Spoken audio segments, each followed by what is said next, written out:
కర్కాటక రాశి వారికి ఆంగ్ల సంవత్సర ప్రారంభకాల సమయంలో ఒకవైపు అష్టమంలో రాహు, 6వ స్థానంలో చతుర్గ్రహ సంచార స్థితి, వ్యయంలో దేవగురు బృహస్పతి సంచార స్థితి ఉన్నప్పుడు గ్రహ దోషాన్ని తొలగించుకొని గ్రహ ఐశ్వర్యాన్ని ఎలా పొందాలో ఈ వీడియోలో సవివరంగా సంపూర్ణంగా తెలుసుకుందాం.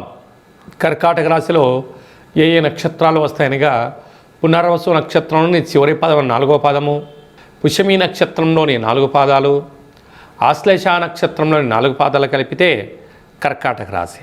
రాశాధిపతి చంద్ర భగవానుడు. వీరికి 2వ స్థానంలో కేతు సంచార స్థితి ఉండడం, అలాగే 6వ స్థానంలో రుణరోగ శత్రుస్థానంలో ఆత్మకారకుడు రవి, రుణరోగ శత్రుకారకుడు కుజుడు, బుద్ధికారకుడు బుధుడు, కళత్రతకారకుడు శుక్రుడు ఉండడం వలన రవి బుధులు కలిస్తే బుధాదిత్య రాజయోగం.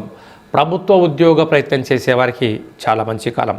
ప్రైవేట్ రంగాలుగా ఉండబడిన వారికి ప్రమోషన్స్తో, గృహ మార్పు, స్థల మార్పు, ఉద్యోగ మార్పులలో ఊహించనంత మంచి రోజులు ఉన్నాయని చెప్పి గమనించగలగాలి.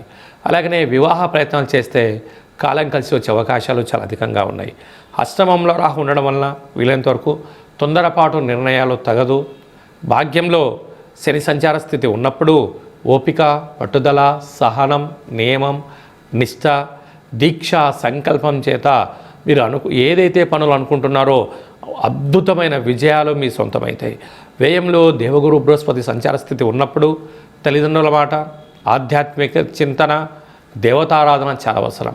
ఇలాంటి కాల సమయంలో దత్తాత్రేయ స్వామివారి యొక్క పారాయణం చెయ్యడం లేక వినడం, పరమేశ్వరుడి దగ్గర రుద్రాభిషేకం, అలాగనే ప్రతిరోజు సూర్య నమస్కారం, ప్రతి మంగళ శుక్రవారం పూట దుర్గామాత దర్శనం చాలా అవసరం.